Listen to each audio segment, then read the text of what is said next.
বিসমিল্লাহির রহমানির রহিম। আল্লামা দেলোয়ার হোসেন সাঈদী বাংলাদেশ সহ বিশ্বের কোটি কোটি কোরআন প্রেমী মানুষের নয়নমণি, একজন সুদক্ষ পার্লামেন্টারিয়ান, অসাধারণ বাগ্মী, অভিজ্ঞ রাজনীতিবিদ এবং বরেণ্য মুফাসসিরে কোরআন হিসাবে তার খ্যাতি সর্বজন বিদিত। পিরোজপুর এক আসন থেকে পরপর দুবার নির্বাচিত সংসদ সদস্য। এই বিশ্ববরেণ্য মুফাসসিরে কোরআন মাওলানা দেলোয়ার হোসেন সাঈদীর রয়েছে দলমত নির্বিশেষে আকাশচুম্বী জনপ্রিয়তা। ধর্মবর্ণ গোত্রের ঊর্ধ্বে উঠে তিনি স্থান করে নিয়েছেন সকল মানুষের মনের মণিকোঠায়। আর নির্বাচনী এলাকা পিরোজপুর এর উজ্জ্বল দৃষ্টান্ত। আল্লামা সাঈদীর এই বিপুল জনপ্রিয়তায় ঈর্ষান্বিত হয়ে একটি মহল দীর্ঘদিন থেকেই তার বিরুদ্ধে চক্রান্ত করতে থাকে। হেন অপরাধী নেই যার অভিযোগে এই মহলটি আল্লামা সাঈদীকে অভিযুক্ত করেননি। বিশেষ করে নিজেকে একজন রাজনীতিক হিসাবে প্রতিষ্ঠিত করবার পাশাপাশি সংসদ সদস্য নির্বাচিত হবার পর তাদের এ চক্রান্ত কুৎসিত রূপ লাভ করে। তারা শুধু তাকে মুক্তিযুদ্ধের বিরোধিতাকারী রাজাকার হিসেবে আখ্যায়িত করে ক্ষান্ত হয়নি, পাশাপাশি মৌলবাদিতা, সাম্প্রদায়িকতা, প্রতিক্রিয়াশীল এবং বিশৃঙ্খলা সৃষ্টিতে উস্কানিদাতা হিসাবে বিচিত্র করবার প্রয়াস চালিয়ে আসছে অনবরত। লক্ষণীয় যে ২০০১ সালের জাতীয় নির্বাচনে আওয়ামী লীগের লজ্জাজনক পরাজয়ের পর তাদের মধ্যে এই উপলব্ধি আসে যে ইসলামী ও জাতীয়তাবাদী শক্তির মিলিত স্রোতের বিরুদ্ধে গুটি কয়েক শেকড়হীন বামপন্থী ব্যক্তি ও গোত্রের সহায়তায় টিকে থাকা যাবে না। আর তখন থেকেই তারা এমন একটি অজুহাত খুঁজতে থাকে যা দিয়ে আল্লামা সাঈদী সহ ইসলামী আন্দোলনের নেতৃবৃন্দকে চিরতরে স্তব্ধ করে দেয়া যায়। এ কাজের জন্য তাদের হাতে মোক্ষম হাতিয়ার হচ্ছে যুদ্ধ অপরাধ ইস্যু। মুক্তিযুদ্ধ সমাপ্ত হওয়ার পর স্বাধীনতা উত্তর শেখ মুজিবুর রহমানের নেতৃত্বে বাংলাদেশ সরকার যুদ্ধ অপরাধী চিহ্নিত করবার জন্য তদন্তের ব্যবস্থা করে। সে তদন্তের আওতায় ছিল পাকিস্তান ও তাদের সহায়ক শক্তিগুলো। তদন্তের মাধ্যমেই ১৯৫ জন যুদ্ধ অপরাধী হিসাবে চিহ্নিত হয়। ১৯৭৩ সালের ১৭ এপ্রিল বাংলাদেশ সরকার এক বিজ্ঞপ্তির মাধ্যমে ১৯৫ জন যুদ্ধ অপরাধী চিহ্নিত হওয়া এবং তাদের বিচারের সিদ্ধান্তের কথা ঘোষণা করা হয়। বাংলাদেশ সরকারের এই বিজ্ঞপ্তি অনুসারে যে ১৯৫ জন যুদ্ধ অপরাধীর তালিকা তৈরি করা হয় তারা সকলেই ছিল পাকিস্তানের ঊর্ধ্বতন সেনা কর্মকর্তা। এই তালিকায় কোনো বেসামরিক ব্যক্তি বা বাংলাদেশের নাম ছিল না। এদের বিচারের জন্য বাংলাদেশ পার্লামেন্ট ১৯ জুলাই ১৯৭৩ একটি আইন পাশ করা হয়। এই আইনটির নাম হচ্ছে ইন্টারন্যাশনাল ক্রাইম ট্রাইব্যুনাল অ্যাক্ট 1973। এই আইন পাশ করার আগে ১৫ জুলাই ১৯৭৩ সালে সংবিধান সংশোধন করা হয়। কারণ এই আইনের অনেক বিধান সংবিধান প্রদত্ত মৌলিক অধিকারের সাথে সাংঘর্ষিক। পরবর্তী এক বছরের বিভিন্ন সময় পাকিস্তান ও ভারত, বাংলাদেশ ও ভারত এবং পাকিস্তান ও ভারতের মধ্যে অব্যাহত আলোচনার ফল হিসাবে উপমহাদেশের শান্তি ও সমঝোতার স্বার্থে এবং পাকিস্তান সরকারের ভুল স্বীকার ও বাংলাদেশের জনগণের কাছে ফরগিভ অ্যান্ড ফরগেটের আবেদনের প্রেক্ষিতে বাংলাদেশ সরকার যুদ্ধ অপরাধীদের বিচার না করে ছেড়ে দেওয়ার সিদ্ধান্ত ঘোষণা করে। ১৯৭৪ সালের ৯ এপ্রিল নয়াদিল্লিতে বাংলাদেশ, ভারত, পাকিস্তানের মধ্যে চূড়ান্ত আলোচনা শেষে একটি চুক্তির মাধ্যমে চিহ্নিত ১৯৫ জন যুদ্ধ অপরাধীদের ছেড়ে দেওয়ার সিদ্ধান্ত হয়। এতে স্বাক্ষর করেন বাংলাদেশের পররাষ্ট্রমন্ত্রী ডক্টর কামাল হোসেন, ভারতের পররাষ্ট্রমন্ত্রী সর্দার শরণ সিং এবং পাকিস্তানের প্রতিরক্ষা ও পররাষ্ট্রমন্ত্রী আজিজ আহমদ। এই চুক্তির ১৩, ১৪, ১৫ নম্বর অনুচ্ছেদে বর্ণিত শর্ত অনুযায়ী যুদ্ধ অপরাধের অভিযোগে তালিকাভুক্ত ১৯৫ জন যুদ্ধবন্দীকে ক্ষমা করে পাকিস্তানে ফেরত পাঠানো হয়।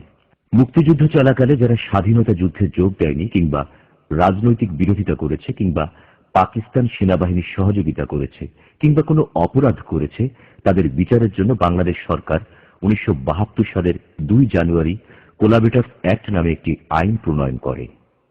এই আইনের আওতায় লক্ষাধিক লোককে গ্রেপ্তার করা হয়। এদের মধ্যে থেকে অভিযোগে আনা হয় ৩৭,৪৭১ জনের বিরুদ্ধে।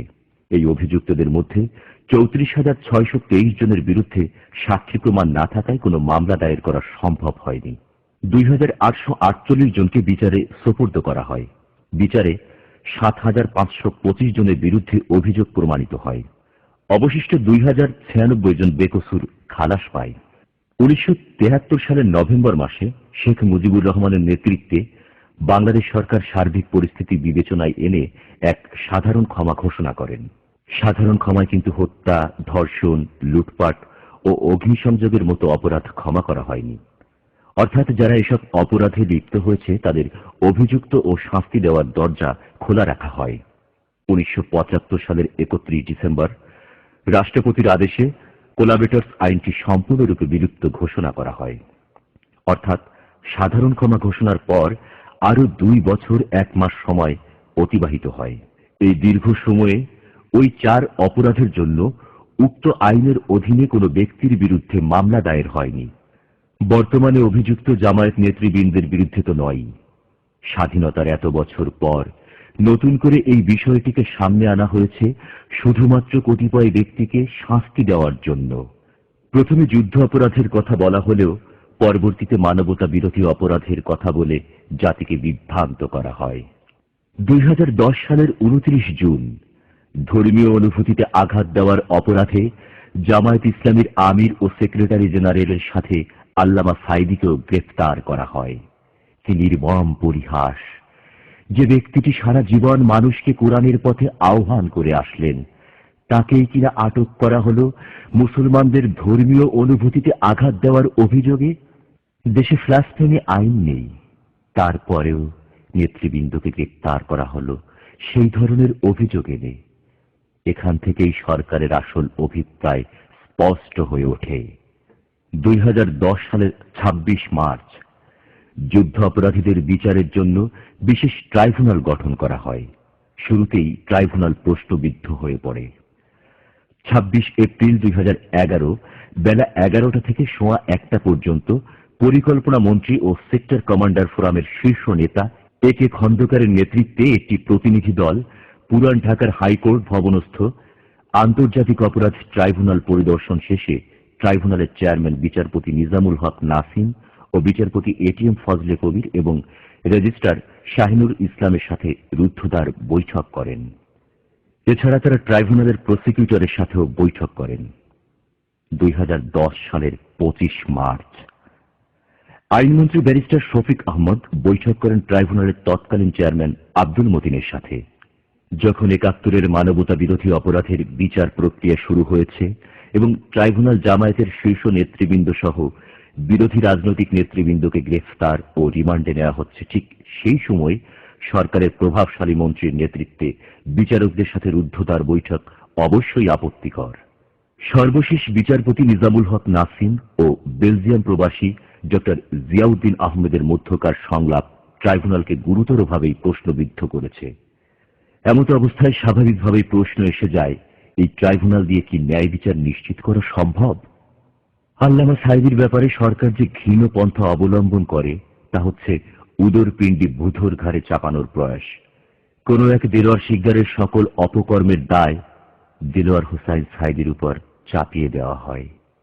মাওলানা সাঈদীর আইনজীবী অত্যন্ত যৌক্তিকভাবে এ বিষয়টি ট্রাইব্যুনালে তুলে ধরেন যে দেলোয়ার শিকদার ও দেলোয়ার হোসাইন সাঈদী এক ব্যক্তি নয়। যে কোনো প্রকারে আল্লামা সাঈদীকে ফাঁসি দেওয়াই যেন সরকারের একমাত্র উদ্দেশ্য। সেটা আরো স্পষ্ট হয়ে ওঠে জামায়াতের অন্যতম সহকারী সেক্রেটারি আব্দুল কাদের মোল্লার রায় ঘোষণার পর। গত ৫ ফেব্রুয়ারি আন্তর্জাতিক অপরাধ ট্রাইব্যুনাল ২ মানবতা বিরোধী অপরাধে কাদের মোল্লাকে যাবজ্জীবন কারাদণ্ড দেয়। সেদিন সন্ধ্যার পর সরকার পরিকল্পিতভাবে ঢাকার শাহবাগ চত্বরে তরুণ প্রজন্মের নামে জাগরণ মঞ্চ স্থাপন করে।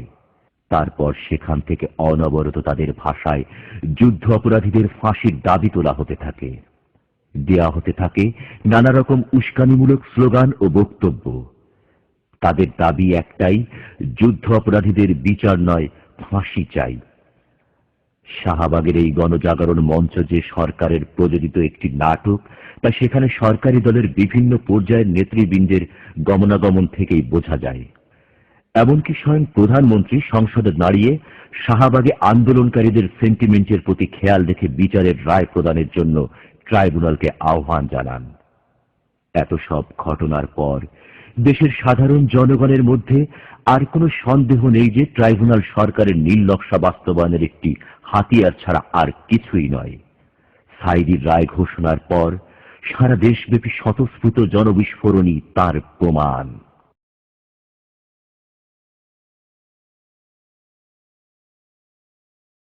মহান আল্লাহ আমাদের সরকারকে সুবুদ্ধির পরিচয় দেওয়ার তৌফিক দান করুন, আর সেই সাথে তৌফিক দান করুন আমাদের সবাইকে ধৈর্য ধারণ করবার। আমিন।